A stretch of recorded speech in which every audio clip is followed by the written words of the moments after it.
बच्चों, आप सभी का हार्दिक स्वागत है आपके अपने यूट्यूब चैनल भारतीय ज्ञान मैथ में। आज हम लेकर के आए संविधान के 100 अति महत्वपूर्ण प्रश्न जो अक्सर एग्जाम पूछे जाते हैं। देखिए, हमारे पास भाग 2 है। इससे पहले भाग 1 अपलोड कर चुके हैं, तो जिन बच्चों ने पार्ट 1 नहीं देखा उस पार्ट 1 जरूर देखें। चलते अपने पहले सवाल की तरफ। किसी भी अभियुक्त की फांसी की सज़ा को बदलने या कम करने का अधिकार किसे दिया गया है? तो देखिए गया राष्ट्रपति को। यानी राष्ट्रपति चाहे तो किसी व्यक्ति की सज़ा, फांसी की सज़ा को माफ़ भी कर सकता है, उसे बदल भी सकता है।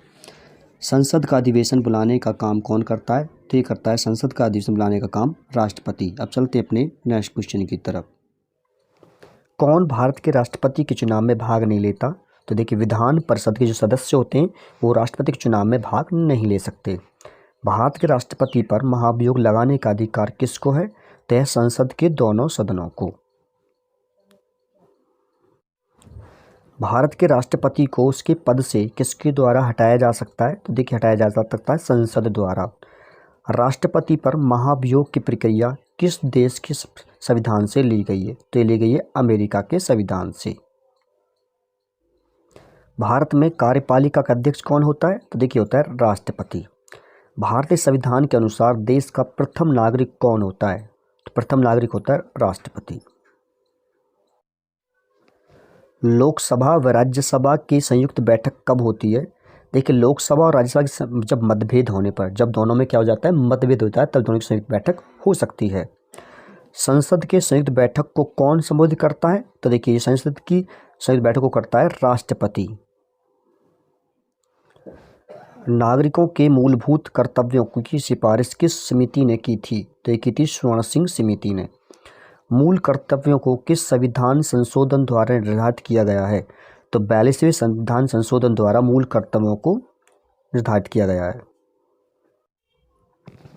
मौलिक अधिकारों को लागू करने के लिए रिट किसके द्वारा जारी की जाती है? तो रिट जारी की जाती है, देखिए, उच्चतम न्यायालय द्वारा। भारतीय संविधान का कौन सा अंग समाजवादी व्यवस्था स्थापित करने की प्रेरणा देता है? तो यह नीति निर्देशक तत्व। समानता का अधिकार भारतीय संविधान के किस 5 अनुच्छेद में दिया गया है? तो अनुच्छेद 14 से 18 में दिया गया है समानता का अधिकार। स्वतंत्रता का अधिकार संविधान के कुल के किन अनुच्छेद में वर्णित है? तो यह 19 से 22 अनुच्छेद में किसका स्वतंत्रता का अधिकार। मूल अधिकारों को सर्वप्रथम किस देश में संवैधानिक मान्यता प्रदान की गई? तो ये प्रदान की थी संयुक्त राज्य अमेरिका में। भारतीय संविधान द्वारा भारतीय नागरिकों को कुल कितने मौलिक अधिकार प्रदान किए गए थे? तो प्रदान किए गए थे 5। कितने वर्षों तक लगातार बाहर रहने पर नागरिकता समाप्त हो जाती है? तो देखिए, 7 वर्ष तक। भारतीय संविधान में नागरिकता के प्रावधान कब लागू हुए? तो ये थे 1949 में। हिमाचल प्रदेश को राज्य का दर्जा कब प्रदान किया गया? तो ये किया गया था 1970 में। झारखंड राज्य गठन कब हुआ? तो हुआ था 15 नवंबर सन 2000 में। संविधान के किस अनुच्छेद के अंतर्गत राष्ट्रपति अध्यादेश जारी करता है? तो देखिए, अनुच्छेद 123 के अंतर्गत राष्ट्रपति अध्यादेश जारी कर सकता है। संविधान के किस अनुच्छेद द्वारा लोक सेवाओं को संरक्षण प्रदान किया गया? तो यह है अनुच्छेद 311 के अंतर्गत। भारतीय संविधान के किस अनुच्छेद द्वारा छुआछूत को समाप्त किया गया है? तो यह है अनुच्छेद 17। संविधान का कौन सा अनुच्छेद राष्ट्रपति के पद के लिए पुनः निर्वाचन की योग्यताएं निर्धारित करता है? तो देखिए, अनुच्छेद 57 है इसका राइट आंसर। राष्ट्रीय ग्रामीण विकास संस्थान कहाँ स्थित है? तो यह देखिए, हैदराबाद में। किस राज्य को अत्यधिक कुपोषण के कारण भारत का इथोपिया कहा जाता है? तो देखिए, मध्य प्रदेश को भारत का इथोपिया कहा जाता है, क्योंकि वहाँ पर बच्चों को बहुत ज़्यादा कुपोषण की बीमारी है, इसलिए। पंचायती राज का मुख्य उद्देश्य क्या है? तो इसका उद्देश्य जनता को विकासमूलक प्रशासन में भागीदारी योग्य बनाना। 73वां संविधान संशोधन किससे संबंधित है? तो यह पंचायती राज प्रणाली से। 52वां संविधान संशोधन अधिनियम 1985 किससे संबंधित था? तो यह था दल बदल पर कानूनी रोक। किस संविधान विधेयक द्वारा भारतीय संविधान में नागरिकों के मूल कर्तव्यों को शामिल किया गया? तो 42वां संविधान संशोधन विधेयक के अंतर्गत क्या किया था? मूल कर्तव्यों को शामिल किया गया था। किस संशोधन द्वारा नागालैंड को राज्य का दर्जा प्रदान किया गया?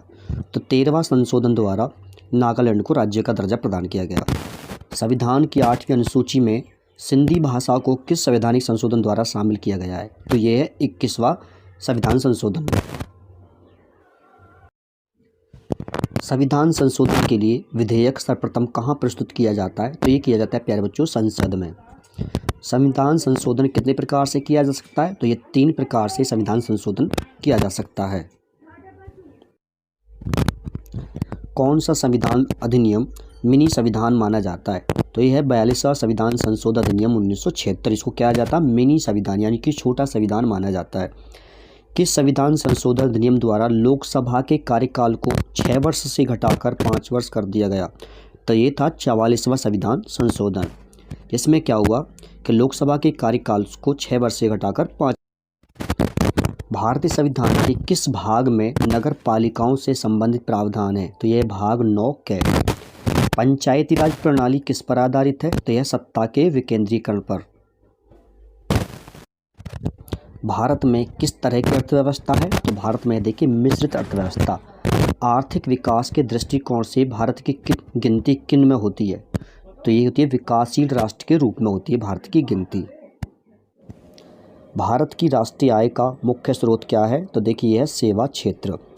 किस राज्य की प्रति व्यक्ति आय सबसे अधिक है? तो देखिए गोवा की प्रति व्यक्ति आय सबसे अधिक है।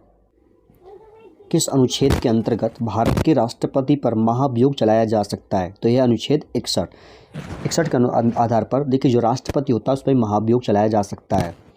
राष्ट्रपति संविधान के किस अनुच्छेद के अंतर्गत लोकसभा को भंग कर सकता है? तो ये अनुच्छेद 85 के अंतर्गत राष्ट्रपति लोकसभा को भंग कर सकता है। भाषाई आधार पर भारत में पहला राज्य कौन सा बनाया गया? तो ये बनाया गया था आंध्र प्रदेश, भाषा के आधार पर। राज्य पुनर्गठन अधिनियम कब पारित किया गया? तो ये किया गया था 1956 ईस्वी में। क्या? राज्य पुनर्गठन अधिनियम। एक व्यक्ति नागरिकता के अधिकार को कैसे खो सकता है? एक व्यक्ति दूसरे राज्य में नागरिकता को ले लेता है तब, यानी कि एक व्यक्ति जब दूसरे राज्य में जाकर नागरिकता ले लेता है तो क्या हो सकता है? उसकी नागरिकता यहाँ से समाप्त की जाएगी। पाकिस्तान से आकर भारत में नागरिकता प्राप्त करने का प्रावधान किस अनुच्छेद में अंकित है? तो यह अनुच्छेद 6, यानी कि कोई भी पाकिस्तानी व्यक्ति हिंदुस्तान में आकर के नागरिकता ले सकता है, लेकिन उसके अंतर्गत अनुच्छेद 6 के अंतर्गत। मौलिक अधिकार संविधान के किस भाग में वर्णित हैं? तो यह है भाग 3 के में। भारत के संविधान का भाग 3 किससे संबंधित है? तो यह है मूल अधिकारों से। भारत के संविधान का भाग 3। मौलिक अधिकारों के बारे में सुनवाई करने का अधिकार किसको प्राप्त है? तो यह सर्वोच्च न्यायालय को। भारतीय संविधान के अंतर्गत मूल अधिकारों का संरक्षक कौन है? तो यह न्यायपालिका। संविधान के किस अनुच्छेद द्वारा सिखों द्वारा कृपाण धारण करना धार्मिक स्वतंत्रता का अंग माना गया है? तो एक ही है अनुच्छेद 25 के अंतर्गत, यानी जो सिख लोग होते हैं कृपाण धारण कर सकते हैं। अल्पसंख्यकों को यानी मुसलमानों को संविधान के किस अनुच्छेद द्वारा अपनी मनपसंद शिक्षण संस्थानों को स्थापित तथा संचालित करने का अधिकार प्राप्त है? तो यह है अनुच्छेद 30 के अंतर्गत। जो भी अल्पसंख्यक लोग होते हैं वो अपनी इच्छा के अनुसार अपनी मनपसंद के अनुसार शिक्षण संस्थान स्थापित कर सकते हैं और उन्हें संचालित कर सकते हैं, अनुच्छेद 30 के अंतर्गत। नीति निर्देशक तत्व का महत्व किसके लिए है? तो देखिए है राज्यों के लिए। भारतीय नागरिकों के लिए एक समान सिविल संहिता प्राप्त करने की बात किस अनुच्छेद में कही गई है? तो यह अनुच्छेद 44 में कही गई है। संसद को भंग करने के लिए कौन सक्षम है? तो देखिए राष्ट्रपति अपनी इच्छा अनुसार संसद को भंग कर सकता है। भारतीय संसद के कितने अंग हैं? तो इसके 3 अंग हैं, राज्यसभा, लोकसभा और विधानसभा। भारत का पार्लियामेंट यानी संसद का उद्घाटन कब हुआ? तो हुआ था 1927 में। यदि कोई सांसद बिना सूचित किए अनुपस्थित रहता है तो उसे उसकी सदस्यता समाप्त समझी जाती है। कितने दिन की अवधि है? तो यह है 60 दिन। ठीक है, अगर कोई सांसद 60 दिन तक बगैर बताए अनुपस्थित रहता है तो उसकी सदस्यता समाप्त मानी जाती है। राष्ट्रपति पद के उम्मीदवारों को चुनाव प्रचार हेतु कितना समय मिलता है? तो ये मिलते हैं 2 सप्ताह तक अपने चुनाव प्रचार कर सकते हैं। राष्ट्रपति चुनाव संबंधी मामले किसके पास भेजे जाते हैं? तो ये भेजे जाते हैं उच्चतम न्यायालय के पास। भारत के किस राष्ट्रपति की मृत्यु कार्यकाल पूरा करने से पूर्व हो गई थी? तो देखिए उनका नाम था डॉक्टर जाकिर हुसैन। इनका कार्यकाल पूरा भी नहीं हुआ था, उससे पहले इनकी मृत्यु हो गई थी। केंद्रीय मंत्रिमंडल के मंत्रियों की नियुक्ति कौन करता है? तो ये करता है प्रधानमंत्री की सलाह पर राष्ट्रपति करता है। कौन? केंद्रीय मंत्रिमंडल के मंत्रियों की नियुक्ति। भारत के संविधान में प्रथम संशोधन कब किया गया? तो ये किया गया था देखिए 1951 में प्रथम संशोधन। प्रथम संवैधानिक संशोधन अधिनियम किससे संबंधित था? तो ये था राज्य की कृषि भूमि सुधार से। अब चलते हैं अपने नेक्स्ट क्वेश्चन। यदि राष्ट्रपति और उपराष्ट्रपति दोनों देश से बाहर हों तो उस स्थिति में उनके कार्यभार को कौन ग्रहण करेगा? तो देखिए इसके में करेगा सर्वोच्च न्यायालय के मुख्य न्यायाधीश। भारत का राष्ट्रपति चुने जाने वाले प्रथम और गैर कांग्रेसी उम्मीदवार कौन थे? तो ये थे वीवी गिरी। भारतीय संविधान के अनुसार देश की तीनों सेनाओं के अध्यक्ष कौन होते हैं? तो ये होते हैं राष्ट्रपति। अब तीनों सेना कौन कौन सी हैं? जल सेना, थल सेना और वायुसेना। राष्ट्रपति पद के उम्मीदवार के लिए अधिकतम आयु कितनी होनी चाहिए? तो इसकी कोई सीमा नहीं है, किसी उम्र तक राष्ट्रपति पद के लिए वो उम्मीदवार माना जा सकता है। एक वर्ष में कम से कम कितनी बार संसद की बैठक होना आवश्यक है? तो देखिए 2 बार संसद की बैठक होना आवश्यक है। सांसदों के वेतन का निर्णय कौन करता है? तो देखिए संसद करती है उनके वेतन के बारे में निर्णय। संसद के किस सदन को प्रतिनिधि सभा भी कहा जाता है? तो प्रतिनिधि सभा कहा जाता है देखिए लोकसभा को। भारत की संघीय व्यवस्थिका को किस नाम से जाना जाता है? तो ये जाना जाता है संसद के नाम से। भारत के किस राज्य में समान नागरिकता संहिता लागू है? तो देखिए गोवा में। गोवा में सभी नागरिक एक समान हैं। समान न्याय और निःशुल्क विधि सहायता का प्रावधान संविधान के किस अनुच्छेद में है? तो यह देखिए अनुच्छेद 39A(c), यानी कि अनुच्छेद 39A(c) के अंतर्गत समान न्याय होगा और निःशुल्क विधि सहायता होगी। भारतीय संविधान का कौन सा अनुच्छेद व्यक्ति के विदेश यात्रा के अधिकार को संरक्षण प्रदान करता है? तो देखिए अनुच्छेद 21, यानी कि इसके अंतर्गत कोई भी व्यक्ति विदेश यात्रा कर सकता है। धार्मिक स्वतंत्रता का अधिकार संविधान के किन अनुच्छेद में वर्णित है? तो देखिए यह है अनुच्छेद 25 से 30। मौलिक अधिकारों को लागू करने का हिदायत किसका है? तो यह है दोनों न्यायालयों पर, यानी कि उच्च न्यायालय और मतलब सुप्रीम कोर्ट और हाई कोर्ट दोनों का। मौलिक अधिकारों का निलंबन कौन कर सकता है? तो देखिए मौलिक अधिकारों का निलंबन राष्ट्रपति कर सकता है। किस देश में दोहरी नागरिकता का सिद्धांत स्वीकार किया गया है? तो देखिए संयुक्त राज्य अमेरिका में, यानी कि यहाँ के लोग 2 देशों की नागरिकता ले सकते हैं। भारत में एकल नागरिकता की अवधारणा किस देश से अपनाई गई है? तो ये अपनाई गई है इंग्लैंड से। हरियाणा राज्य कब बना? तो ये बना था 1 नवंबर 1966 को। भारतीय संविधान के किस अनुच्छेद में नागरिकता संबंधी प्रावधान किए गए हैं? तो यह अनुच्छेद 5 से 11 तक में। संविधान के किस अनुच्छेद के अंतर्गत हिंदी को राजभाषा का दर्जा प्रदान किया गया? तो देखिए यह अनुच्छेद 343(i). किसी राज्य के नाम में परिवर्तन करने का अधिकार किसको प्राप्त है? तो देखिए यह है संसद को, यानी संसद किसी राज्य के नाम को परिवर्तित कर सकता है।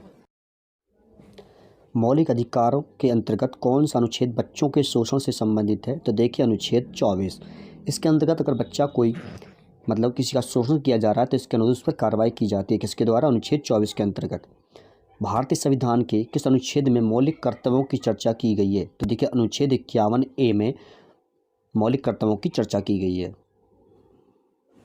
बंद अर्थव्यवस्था से आप क्या समझते हैं? तो देखिए इसका मतलब है कि आयात और निर्यात बंद। भारत के किस राज्य में गरीबों का प्रतिशत सबसे अधिक है? तो देखिए उड़ीसा राज्य में सबसे ज़्यादा गरीबों का प्रतिशत है।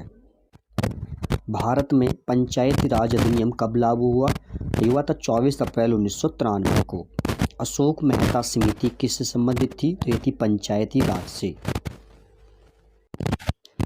किस संविधान संशोधन अधिनियम द्वारा वयस्क मताधिकार की आयु 21 वर्ष से घटाकर 18 वर्ष कर दी गई?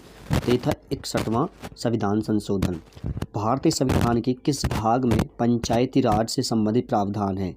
तो भाग 9 में पंचायत राज से संबंधित प्रावधान प्रस्तुत किए गए। किस संवैधानिक संशोधन अधिनियम द्वारा मेघालय राज्य की स्थापना की गई? तो देखिए ये था 22वां संविधान संशोधन।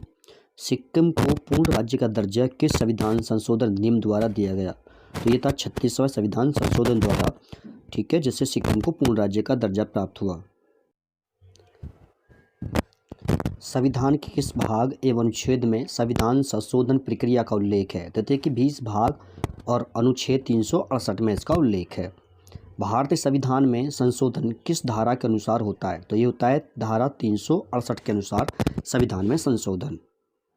वीडियो अच्छी लग रही है तो लाइक कर देना, मित्रों के साथ शेयर कर देना और चैनल को सब्सक्राइब कर लेना। तो मिलते हैं नेक्स्ट वीडियो में, तब तक के लिए धन्यवाद।